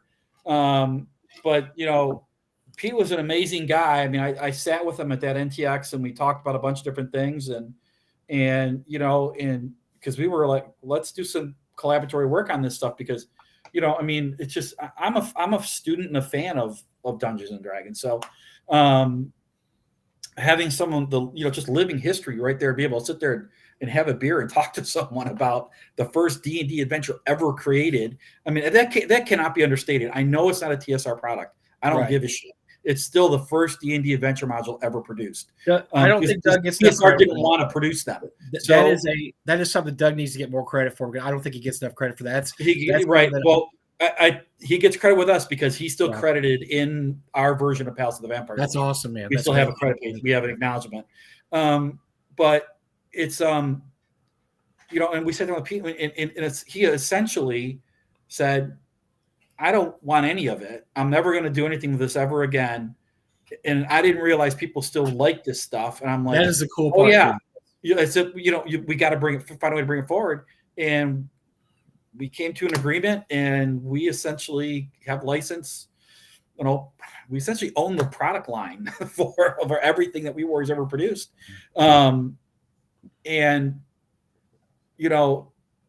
So look, some of it we're never going to do anything. Probably never going to do anything with it. Should stay where it is. Be an old collectible thing, whatever. Sure. And leave it where it is. There's just not enough. I think reprinting some of this stuff would be more of a disservice than a service. So some of that we will never do anything with. But the big three for sure. I mean, Misty Isles, Dwarf of Glory, Vampire Queen. This stuff all belongs. It deserves a recognition. And it has a place in not just D&D history, but RPG history, because you're right. You have the first D&D module, and then you have two of the first. And look, Dwarf of Glory is the second. So Dwarf of Glory come out right behind it as a second, and Misty Isles is literally the first printed campaign setting in all of the D&D universe. And Bill, I don't think people don't realize too that Gary looked at the sales of Palace Vampire Queen because they weren't going to do modules. Gary's very famously said, "Why are we going to write a module? This is something the DM does." And when Palace Vampire Queen said they're going through 5, 6, 7 prints, he's like, "Whoa, this is money." I mean, Gary's was not a fool. He's like, we need to get a. So TSR actually sold those under license. So Pete would print them up, give them the TSR, and they would distribute it for him. So TSR actually became a distributor of Vampire Queen, Dwarven Glory, and Misty Isles. And then they stopped because Hill Giant finally came out, and they had their own line to run. Yeah, they're like, we need to start getting this sweet cash all over ourselves. Yeah, so, write this in house. Right. And the production values, all the rest of it, absolutely. Whatever. But that's kind of the history, and it's kind of a little bit of a forgotten history. I mean, I know all of us and probably a lot of our listeners know, but a lot of people in the D&D universe have no clue. But like I said, in 3 years, it's the 50th anniversary of Palace of the Vampire. Very cool. And we're going to do something, whether people want it or not. We're doing something. So there it is. I think people are going to want it. I don't think they want it or not. They're definitely going to want it. So we hope so. Yeah, we hope so. But yeah, I know. Yeah, there's a lot going on. A lot on the docket for the year. We're really excited. I'm happy that we're gonna have the time to do it. And like I said, I can't be more thankful to have Ben on board, because the amount of work that he does. So what cons are you attending this year? What cons are you going to? Well, I was just gonna bring that up. So the next, I don't think we're gonna make Chaosium Con this year, just because again we've really. Ben's still up in Michigan, but I'm going to be down in Florida, so I do not think we're going to make Chaosium Con in April. We just actually got an email from them. We will be at North Tex in June, obviously. I mean, that's just a no-brainer for us. Then we are doing EggCon in July. Oh, okay. Where's that at? Where's EggCon? That is in Lake Geneva. You said EggCon. I'm going to EggCon too. I'll be at EggCon too. So cool. So Eric, I thought you said EggCon.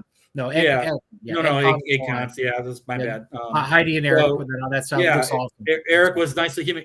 We kind of went back and forth and said, hey, let's do the vendor thing with them, and we did it, and then he made a special guest, so we're really excited to go. That's cool. It'll be fun. We're really excited about that one. So that's July. Then I don't think we're going to another one until I don't think I'm going anywhere else till November when I go to LongCon. So no game hole. We will not be a game hole this year. First year we've been to like 8 or 9 in a row. I think we've been there since I don't remember what number, 2 or 3. We've been to all of them since, but it's just not in the cards this year. Yeah. And then LongCon in November, and then we will be back at Philadelphia Area GameCon Page in January. Yeah, you got an early part. You got a busy early part of the year. Do you do Total Con too, or did you not? We do not do Total Con. So we're at Philadelphia area. Philadelphia is, Page is our big East Coast con. Ron treats us crazy nice there. We've got this massive Pacesetter vendor space. It's like twice the size of anything else that we do. We normally do, a 10 by 20. I think this thing's 40 by 40. With special guests at the convention, we do a couple things for them. Ron's just an amazing guy. Him and I are the auctioneers for the convention. Which is a lot of fun. Apparently, it's like fun for Ron for about 30 minutes, and then he bails on me. And I'm stuck doing it for the next 2.5 hours. You got and then he shows up at the very end when the coolest item shows up. Oh, look, Ron came back. Meanwhile, your voice is going out, and you're like coughing. Rack. Now look, he's running this convention, right, day in and day out. By the time Saturday night rolls around, he's just fried. So I get it. Yeah, but I was able to hold on this year. It was a lot of fun. It's a lot of fun doing it. It's not as professional as some of the other auctions that we see.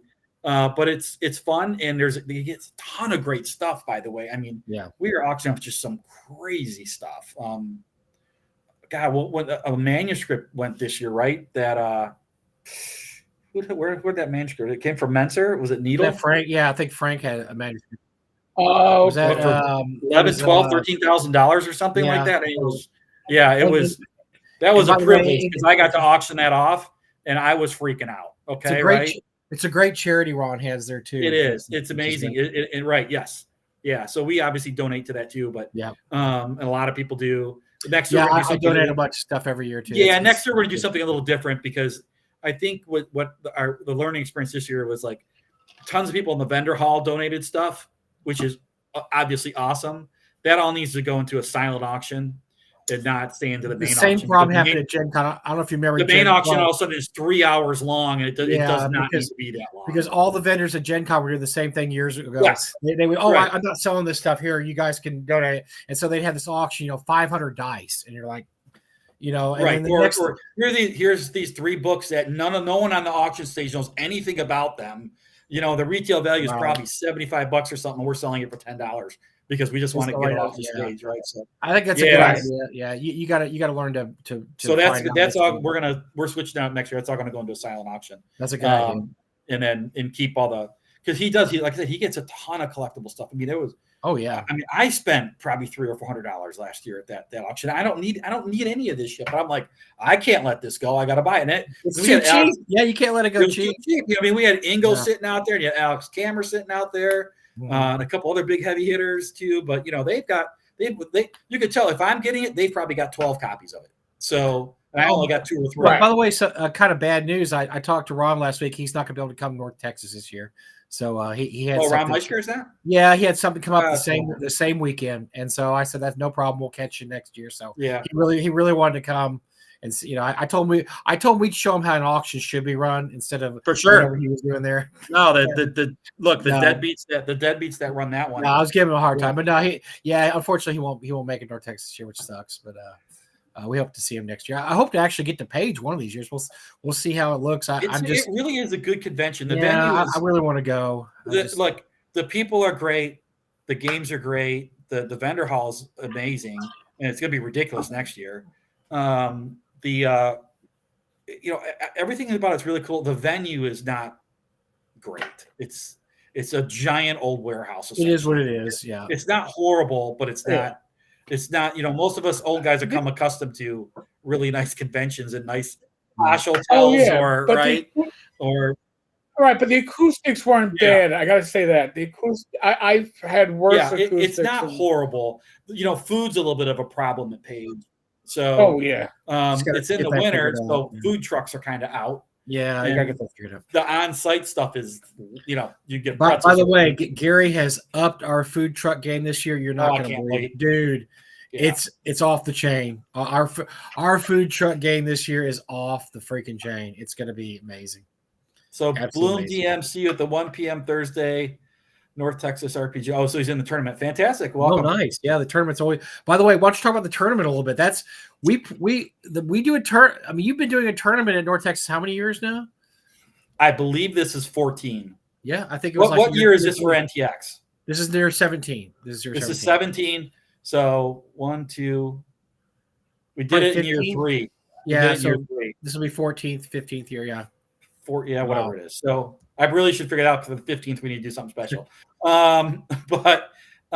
So yeah, we've been doing it. So it's probably, I mean, I can't say for sure, right? But I would have to guess it's the longest current running D&D tournament in the country. I would guess. It's gotta be, unless Gen Con hasn't done one in 15 years.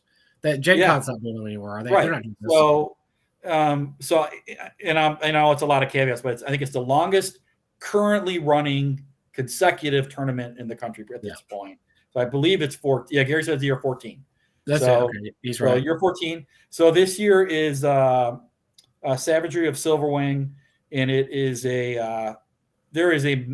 all I'm going to tell you people is the biggest twist you've ever encountered in a D&D tournament is going to happen in this thing. All right. Okay. I'm pretty sure no one has ever done this before. You're either going to love me or hate me, but no one has ever done what we're doing in this tournament. So nice. We've got, I'm running 3 or 4 sessions. I can't remember. I've also got 2 or 3 more DMs that are also running sessions. We've got like 6 or 7, I think, round or sessions available at the convention. And they'll all sell out, by the way. So don't sleep on it, guys. I get so sad when people are like, I tried to get in, I couldn't get in. You guys got to be on it. You got to be all over it. For those that don't know, how many Gen Cons did you go to, Bill? You've been to 20 something, 25, 26. And you used to help run the tournament. Now, when we talk about tournaments, this is the golden age of D&D tournaments, where they would have these tournaments that would last day after day after day. I mean, you go every day and play around these tournaments. And so they just don't do that. Nobody does that anymore. You just don't do it anymore. There's too many choices, too many things going on. Nobody wants to commit to doing one tournament, every day for 3 or 4 days. But that used to happen all the time, right? They would have those kind of tournaments. Oh, for sure. I mean, so I played in a ton of them and loved it. My first Gen Con ever at University of Wisconsin Parkside, I didn't win the TSR sponsored tournament. I won it was Fez or Zap, whatever it was, that group that ran a tournament almost just as big as the D&D Open. I actually won that tournament. I still have the T-shirt, which does not would barely fit a 12-year-old, by the way, but I still have it. It's super cool. And that was a lot of fun. So yeah, I played I was a big tournament player. I love playing tournaments. I got to play in Ghost Tower of Inverness in the tournament. Okay. Oh, so awesome. Back in whatever that was, 78. Now, was that different rounds, or was that just one round? There were 2. There were 2. So, but most tournaments back then were like the D&D Open had like 3 or 4. It was ridiculous. I mean, it was so hard to get there, though, to get past the second, even first round. They lost half the people, whatever. But my group of friends, I wrote a tournament for Gen Con. I don't remember what year. It was early 90s, 91. Might have been 89, 90, something like that. And we ran a D&D tournament because we were suicidal and we're like, let's do it. So back in the day, if you were a GM at Gen Con, I know I'm getting a little bit off track. They actually paid you. So you collected tickets for your game, and tickets were $2. So if you want to play in a game, you bought a ticket, it cost $2. You gave the GM your ticket. You turned when the game was over, you as the GM would go to the tournament headquarters, and you would turn the tickets in, and they gave you $1 per ticket that you turned in. Sweet. So you actually got paid. Plus, if you had to run 4 sessions throughout the weekend, the 4-day weekend. And if you did that, you got a free admission to Gen Con. So you got a GM badge or whatever it was, or a 4-day weekend badge. I can't remember how they did it. But you also kind of got paid, right? So, so we decided, all of us poor guys back in the day, let's do a tournament. So we did this 2-round tournament. I wrote it. It's called Storm Over Skyreach. We actually ran it at it was the first tournament we ran at North Texas back in the day. That's right. Yeah. Ran some rounds of it. And anyway, we ran. This is how crazy it was. There's 7 of us. We each ran the first round 3 times, but there was so much demand that Gen Con like wrote us a letter, because that was back before anything, right? Said, hey, we've sold out of your tournament. Can you run more rounds? So we added more. Ooh. We wound up with like 300 or 340 players in that tournament for 6 or 7 guys coming from Michigan, jammed in 2 cars. Yeah. And you got to collect that sweet dollar ticket money afterwards. We got our dollar ticket money. We each made like 40 or 50 or $60. It was a lot of money back in the day, right? Back then, yeah. Back then. And there is exactly 1 print copy of that adventure module that I still own. So that's it. Yeah, I wish I wouldn't have. I don't know, just how it got trashed, but it's on like dot matrix paper. It's like 60 pages long. Got the original characters, all that. Yeah, it's pretty cool. But I have a love for tournaments. That's why I do them at North Texas. I really enjoy doing them. No, I think that's cool. And I like having that as part of North Texas. I think that's really a cool, unique thing that I like. It is. I do too. I really think it is, and people do enjoy it. And like I said, if you're in the chat or you're listening to this down the road and you want to play in it, don't wait. Look, I don't want to tell people they should spend $5 to be in it, but that thing, Mike knows. That tournament sells out in the first 3 minutes when everything. Gary just posted all pre-sales are sold out for all games. Yeah, there it is. So no, we don't have all games listed yet. Like I haven't put mine in yet. Kelsey hasn't put hers in. So there's some that aren't listed yet. But yes, everything that we have listed so far is already pre-sold out. And when it goes live on April 15th or whatever that day. Oh yeah, the rest of them will all be gone. And we've, like I said, we've added like. I can't run them all myself to accommodate. It's just too much. It's too hard to do. So I run 2 or 3 or whatever it is, and I've got 3 more GMs. Some of them running multiple rounds. We've got 5, 6, or 7 opportunities to play in a tournament, and we will sell out every single one of them. But again, you got to do it. I'm telling you, we've got the biggest twist ever in a D&D tournament. No one. I know. If anyone's ever done this before, I'm going to be so disappointed. I'll be crying in the corner. Because I'm not going to say what it is until it happens. So we do it at the convention. And if someone comes up to me and says, "Oh, someone did that back in 1985 or whatever," I'm probably going to cry. But I don't think anyone's ever done it. I think it's. Well, you would probably know. I think you'd know. So that's. I think your chances are. I might. You never know. I mean, I haven't done everything, but I did go to like 18 Gen Cons in a row at one point. So. But you don't get to play everything, right? So we did play a lot. Those are the golden days, though. That's when they only had 10,000 people. It's not. Oh my God! You can't convey what Gen Con was like back in the 80s and early 90s, even mid 90s. I like that we have a lot of. So after COVID, Alex Kamer and I, who runs the Game Hall, we talk about this a lot. That this is like the golden age of conventions because there's we cap our attendance at 500, and so most years we would not sell out but get very close. Last year, for the first time, we sold out April 1st, which was amazing. Yeah. This year we sold out in February, and I talked to people that run conventions. We talked to Luke and Alex, and they are just, it's just amazing. All the tickets are selling. All the people that are going to conventions. Something about COVID did something. People just clicked in their head and said, man, I really miss gaming in person, and I don't want to not have that experience. And so after COVID, about 2022 or so, it just blew up. Conventions just absolutely blew up, and now there's so many. And now there's a lot of smaller conventions that have just started in the last few years. Page is one of them. Chaosium Con's one. There's a lot of cons like that are only in their year 2, 3, or 4. But yeah, if you have a chance to go to a convention, man, you've got. Start small. I mean, if you want to start Gen Con, look, go ahead and do it because everybody wants to do Gen Con or Origins. But man, you're going to get your most bang for your buck at a smaller con. You really are. You know what? I should have said that because I was just thinking through the Pacesetter lens. I will probably actually be at Gen Con this year. I haven't been in a few years, but I will. My youngest daughter really wants to go, and I took her and her older sister. We went to the 50th anniversary, right? And we just had a blast. they're not gamers. But they're like, let's go. And we went for the weekend, and we just had so much fun. And my oldest daughter would probably go again this summer. It just depends if she can or not with her work schedule. But my youngest one's like, no matter what, she's like, let's go. I want to go. I want to go back. So I will probably there'll probably be a bunch of Barshes at Gen Con this year. I think Ben's probably going to try and get back. So I think we'll go. And I don't know if I'll be there the whole weekend, but yeah, I'll be at the auction most of the time and perusing the dealer's hall but I agree with you, Mike. I mean, the small conventions are they're gold, right? I mean, I love NTX is just, you'll be wheeling me in a wheelchair down the road. I'm just, I got to get there. It's got to happen.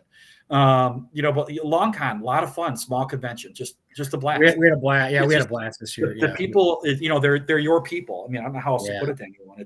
There's so much gaming going on, right? And it's just a friendly atmosphere. Page has grown pretty big. I mean, I don't know what his number was this year. They started out big, and they started out pretty ambitious, and I know they had over 1,000. He had probably close to 2,000 attendees this year. Yeah, that's crazy. 1,800, something like that. I think 17 or 18 there it is. Was the final number.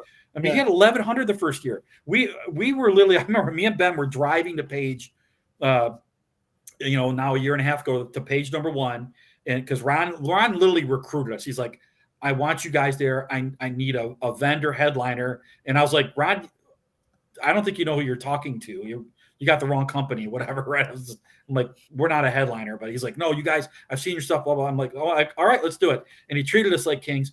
But we're driving to Page, and because no one had no idea, right?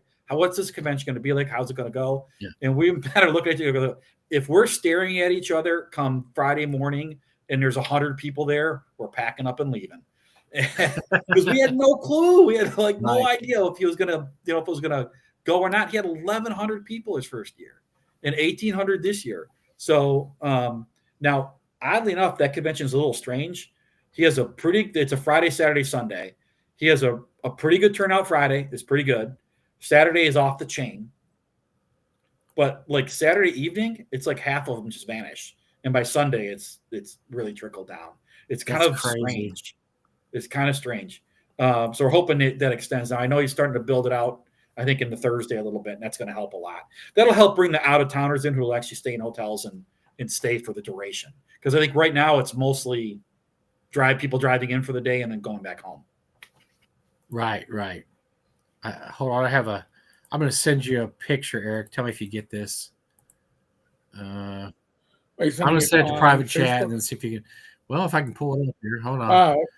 Hold on. I think back in the chat, someone was talking about the A series at Gen Con. Yeah, it was huge. But our friend Bill Meinhardt actually has a tournament copy of the Slaver series. And of course he does. Yes. Oh my God, dude, that would be my holy grail forever.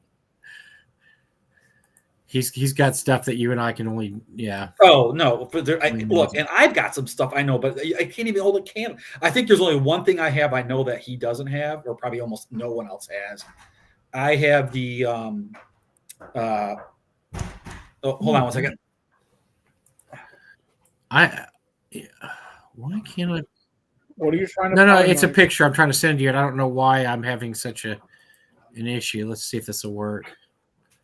It should be very simple. It should be a couple clicks on my. Well, I'm probably going to have to check out here pretty quick, guys. It's getting to that time of night for me. No, you're old. I mean, you're getting old. I'm old. I got to go to bed, you guys. I need Jared's Hall. It's time. Well, I wanted to hold on 1 second. I'm going to send this to Eric, and Eric's going to post this. Okay, I figured out what I need to do. I need to send I need to send it to Eric and not send it to whatever the hell I was doing there. So let's try this here. All right, come on. Don't do this. The link at the bottom of the screen's not working. John, go to my Facebook page, and you can link it from there. Go to either Bill Barsh or Pacesetter on Facebook, or just go to Kickstarter and type in "Up the Beanstalk." It'll pop right up. Yeah, just make sure you put the dash in with the 10 cars tavern. What? All right, I thought I found it, but it's not the right picture. Hold on. See, you keep saying I'm old, Mike, and you can't do one thing. I'm lucky I can wake up and take a whiz in the morning.